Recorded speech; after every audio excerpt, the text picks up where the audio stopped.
Olha, o discurso felizmente não foi tão longo, né? Apesar de ter parecido durar uma eternidade, porque é um país no qual muita gente pode ter vontade de morar se ele existisse, né? Só que o Bolsonaro está descrevendo ali uma segunda realidade, usando termos genéricos e tentando mandar recado à sua base aqui no Brasil, ao mesmo tempo que será contestado por alguns pontos sensíveis que abordou pelo resto do mundo, principalmente no tópico da pandemia, que não abriu o texto. O texto já começou com um ataque ali, mais ou menos velado. Não, não foi nem velado, né? Foi direto à imprensa para mostrar que ele ia dizer coisas absolutamente diferentes dos jornais, da televisão e tal, que é sempre esse discurso de você tentar demonizar todos aqueles que trazem informações incômodas sobre o seu grupo político, sobre os seus erros, a sua incompetência, as suas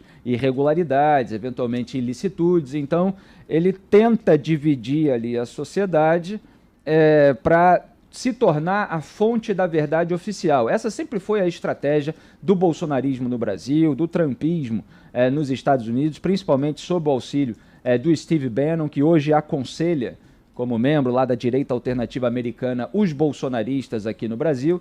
Então você finge que nada do que é a verdadeira realidade está sendo mostrado pela mídia, e ele é quem vai dizer qual é a verdadeira realidade, e aí ele faz uma série de narrativas com distorções. No caso da pandemia, é o que há de mais flagrante, porque ele, a essa altura do campeonato, e a gente já está aí com mais de 1 ano e meio de pandemia, ele está lá defendendo o que ele chamou agora de tratamento inicial, depois de tudo que o mundo civilizado descobriu sobre a ineficácia dos medicamentos que ele, Jair Bolsonaro, defendia. Mas ele não quer dar o braço a torcer, ele quer manter ali a sua base mais fanatizada, e ele quer enganar, engambelar a população brasileira mais independente, as pessoas mais humildes, dizendo que, olha, tem todo um establishment aí do qual ele finge não fazer parte, está há 30 anos lá na política, que é contra o medicamento que poderia ter salvado vidas. Quer dizer, não é porque morreu 600 mil vidas por causa da omissão dele, presidente da República, em relação às propostas para aquisição de vacina da Pfizer, que ele ignorou em mais de 80 e-mails, por causa do Instituto Butantan, que ele achincalhou e depois comprou, né? O Ministério da Saúde acabou comprando, mas eles mantêm uma dupla narrativa, ataca ao mesmo tempo que compra e distribui. Mas foram meses e meses até isso acontecer, durante os quais as pessoas morreram, mas ele precisa fazer o povo mais manipulável acreditar que tudo de trágico que aconteceu durante a pandemia foi porque o establishment, o mundo civilizado, não quis adotar os medicamentos que ele propagandeava e que são ineficazes, como a cloroquina. A gente está vendo aí agora, nesse momento, o escândalo da Prevent Senior, a operadora de saúde, que fez um estudo fake, que nem se pode chamar de estudo, que teria ocultado mortes com esses medicamentos. Quer dizer, possivelmente em decorrência deles, em algo que ainda precisa ser investigado. E eles, bolsonaristas, família Bolsonaro, divulgaram isso nas redes sociais para embasar a sua tese pré-concebida, que é aquela de que os medicamentos funcionariam e com isso nós poderíamos manter os motores da economia funcionando para que Jair Bolsonaro tivesse os indicadores positivos em 2022 e pudesse ser reeleito. Ele não pensou que o fato de o vírus ter se disseminado no mundo todo deveria fazer com que as lideranças tomassem medidas duras para preservar vidas humanas. E que ao fazer isso, se fizesse isso com a devida competência, ele poderia, inclusive, até aumentar a sua popularidade por fazer o certo. Mas não. Ele escolheu um outro caminho, porque tinha na cabeça, teimoso que é, de que era necessário manter os indicadores positivos e, se as pessoas morressem ao longo do caminho, sinto muito e daí lamento, todo mundo morre um dia. São as declarações aí do presidente da República, eu não sou coveiro.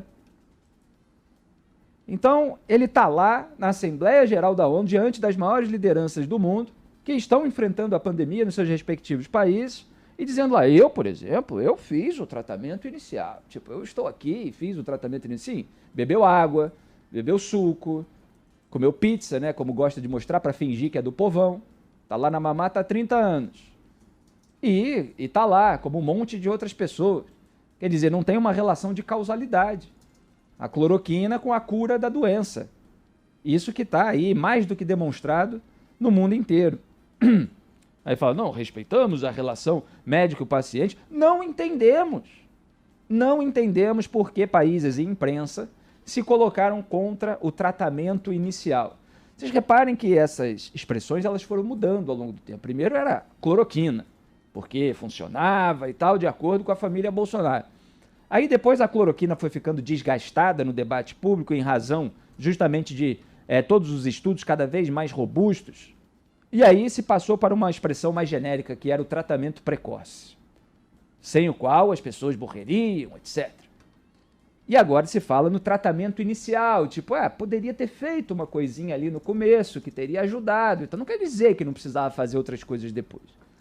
Então você vai tornando a expressão cada vez mais genérica, que é para você fugir um pouco a responsabilidade sobre aquela defesa específica que você fazia de um medicamento que se revelou uma fraude para a Covid-19. Serve lá para outras coisas, para as quais já servia há muito tempo.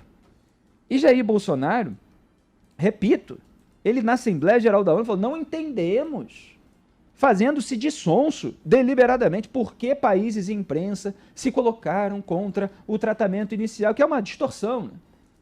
Porque os estudos mostram que a cloroquina é ineficaz para a Covid-19, a ivermectina também.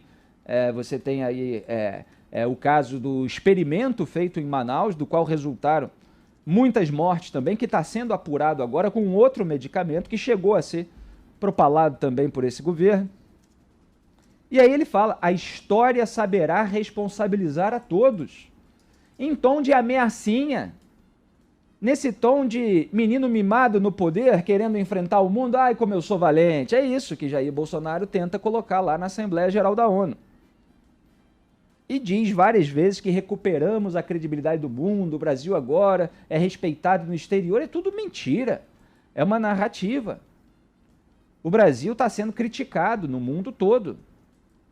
Ele fala mal da imprensa e tal, e os jornais de todo o mundo estão mostrando diversas realidades sobre o que acontece aqui no Brasil, inclusive no tocante, para usar a expressão que ele gosta, a Pantanal, a Amazônia, as queimadas, garimpo, tudo isso que a gente tem visto, exportação ilegal de madeira, as transações nas quais o ex-ministro do Meio Ambiente, Ricardo Salles, estava envolvido e é investigado por isso e deixou o governo para perder o foro privilegiado, num caso fora da curva, porque ficou com medo de ser preso por decisão do ministro do STF, Alexandre de Moraes. E toda a instabilidade provocada pelo Jair Bolsonaro, com os seus rompantes golpistas, que agora ele amenizou com aquela amarelada para o Moraes depois dos atos de 7 de setembro, tudo isso gera uma repercussão negativa no exterior. Então ele está falando de uma credibilidade, de uma imagem positiva que o Brasil não tem lá fora, tanto que os investidores estão se afastando do Brasil. E isso está aí medido em números, inclusive, analisado por todos os especialistas em economia, divulgado pelos jornais, porque é a primeira realidade. Não quer dizer que nos jornais não haja colunista, que às vezes é lulista, ou tem um outro partido e tal, mas você tem muitas notícias verdadeiras que Jair Bolsonaro não quer que a população saiba, e aí ele generaliza tudo. Então, ele ataca governadores e prefeitos, quer dizer, é um presidente de um país que vai no exterior e, em vez de ele representar o país, ele está lidando com aquela situação como um político de província que leva as suas picuinhas internas para o resto do mundo. E aí ele fala das pessoas pobres que foram obrigadas a ficar em casa por decisão de governadores e prefeitos, querendo se eximir de qualquer responsabilidade sobre medidas restritivas que foram adotadas em todo o mundo civilizado para preservar vidas humanas, para as quais ele não dá a mínima, como mostrou numerosas vezes ao longo da pandemia. Então você teve lockdown Aqui no Brasil nem sequer talvez tenha tido um mais próximo disso em Araraquara. Agora, no resto do Brasil, as pessoas não foram impedidas de sair de casa.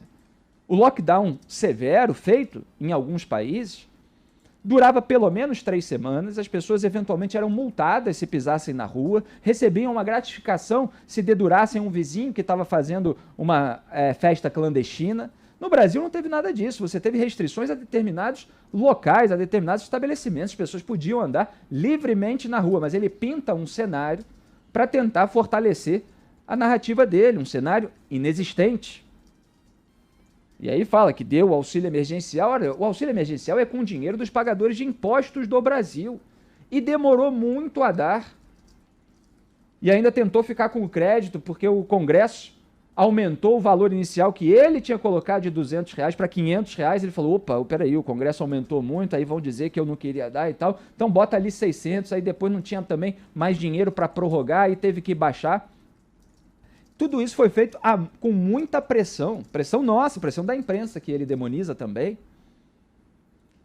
E aí ele fala que quase 90% da população adulta já recebeu a primeira dose, que é o marketing do agora, do momento, depois de todo o atraso da vacinação provocado por ele, pelo negacionismo dele, pelo oportunismo eleitoral dele, que não queria fazer com que o Brasil tivesse vacina para aplicar no braço da população.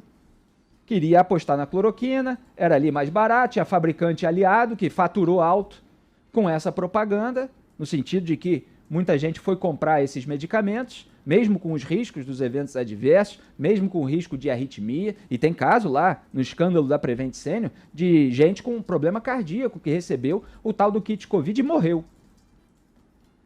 Então, ele fala do agora, que é exatamente como eu previ meses atrás que ele faria. Quer dizer, ele tenta atrasar, ele tenta investir no medicamento, vem a pressão nacional por parte dos jornalistas independentes, decentes, que não estão aí para se curvar para patotinha, para grupo político, estão aí para falar da realidade. E por parte das autoridades médicas, científicas, epidemiologistas, infectologistas e as próprias fotos dos líderes internacionais se vacinando. Graças a isso, ele que teve que dar um cavalo de pau, sempre acobertando a narrativa, distorcendo aqui e ali, para liberar o Ministério da Saúde para adquirir vacina de modo muito atrasado. E aí fala, não, veja bem, agora nós temos 90% e tal, até novembro, todos que escolheram ser vacinados, ainda mantém aquela coisa da liberdade e tal, estarão vacinados. Já era para estar vacinado antes, se ele tivesse comprado a Pfizer desde o começo, se ele não tivesse achincalhado o Instituto Butantan, se ele não tivesse um Ministério da Saúde, onde vacina estava sendo negociada com lobista, com intermediário, com empresa fiadora que diz que é banco, mas não é banco, que tem sócio oculto, como a CPI da pandemia está demonstrando, com pagamento antecipado de 45 milhões de dólares para Precisa Medicamentos, a intermediária de um empresário que hoje é alvo de operação de busca e apreensão da Polícia Federal. Está aí no noticiário, vamos comentar mais tarde no Salve Salve Band News. Receberia a empresa dele em paraíso fiscal, naquela negociação, né? Sabe-se lá exatamente quais são todas as pessoas que receberiam, mas ela estava envolvida no processo. 45 milhões de dólares, mais de 200 milhões de reais. Foi suspenso porque veio à tona a irregularidade e foi apontada na CPI. Graças a um servidor que não é do grupo político, Luiz Ricardo Miranda, é um servidor de carreira. Então não dependia de indicação, de vassalagem ao líder para manter o seu emprego, para manter a boquinha. Falando nisso, falando em vassalagem, um dos episódios mais graves dessa excursão de férias da família Bolsonaro e da sua base a Nova York veio ontem, quando o ministro da Saúde, Marcelo Queiroga, levantou o dedo médio, fazendo aquele gesto obsceno para brasileiros que protestavam contra o governo Bolsonaro na rua. O ministro Luiz Roberto Barroso, outro dia, falou da falta de compostura do presidente, das pessoas ligadas a esse governo, que nos envergonha no exterior. E aí vai o malabarista da saúde e nos envergonha no exterior, fazendo um gesto obsceno para brasileiros que estão criticando esse governo em razão do seu descaso com vidas humanas. Então, é óbvio que a autoridade, que está sendo paga com dinheiro dos brasileiros pagadores de impostos, ela está sujeita a críticas, ela está sujeita a protestos, e ela precisa ter compostura para lidar com isso. E ele não tem demonstrado. Marcelo Queiroga, dias depois dele ter suspendido a vacinação para adolescentes com base em nada, nem o Ministério da Saúde conseguiu encontrar a correlação da morte da adolescente em São Paulo, tinha uma doença autoimune, com a vacinação. Falou em 1.500 eventos adversos num conjunto de 3,5 milhões, sem dar nenhuma nuance. Efeito adverso, você toma um remédio, você fica com uma dor de cabeça, mas você melhora da doença. Você fica com uma dor no braço e tal, mas você se previne contra óbito. Então tem muita coisa que é evento adverso que é irrisório, que passa rápido, o benefício é muito maior, e é isso que está sendo colocado. E aí ele falou, Jair Bolsonaro, que o governo dele é contrário ao passaporte da vacinação, sempre investindo num conceito completamente deturpado de liberdade, que muitas vezes a gente se pergunta se é a liberdade de matar e morrer. Porque a pessoa que vai num evento fechado sem ter se vacinado, ela está comprometendo muito, arriscando muito mais a vida das outras pessoas que vão ficar naquele ambiente fechado com ela do que qualquer outra pessoa vacinada. Então, o passaporte da vacinação, para você entrar em determinados eventos, às vezes fechados, às vezes com aglomeração, é justamente para você preservar as vidas. E era o natural que iria acontecer, nós previmos isso ainda em 2020. Tanto que agora os próprios Estados Unidos, onde Jair Bolsonaro está, anunciaram que pretendem liberar a entrada de estrangeiros, inclusive do Brasil, de vários países ali, de um grupo internacional. O Brasil está incluído em novembro, desde que completamente vacinadas. Nós ironizávamos, tem muita gente aí que não quer se vacinar, mas quando a Disney obrigar a vacinação para poder entrar, né, essas pessoas vão acabar se vacinando.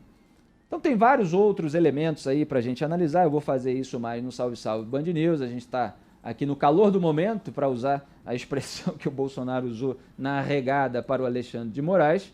E só para concluir, Pinho, ele falou: lamentamos morte, sempre defendi o combate ao vírus e ao desemprego. É mentira, porque no começo ele desdenhava da gravidade do vírus. A gente tem a cronologia das declarações de Jair Bolsonaro. Eu apontei ponto a ponto daquelas declarações na época para mostrar quando Jair Bolsonaro começou a falar retroativamente que tinha defendido o combate ao vírus, quer dizer, a preservação da vida desde o começo. Não. Ele só falava em matéria de economia porque, para ele, as pessoas ficarem em risco, se exporem mais a risco, não era um problema. Tinha que ser valente, senão você era frouxo, maricas, palavras usadas por ele.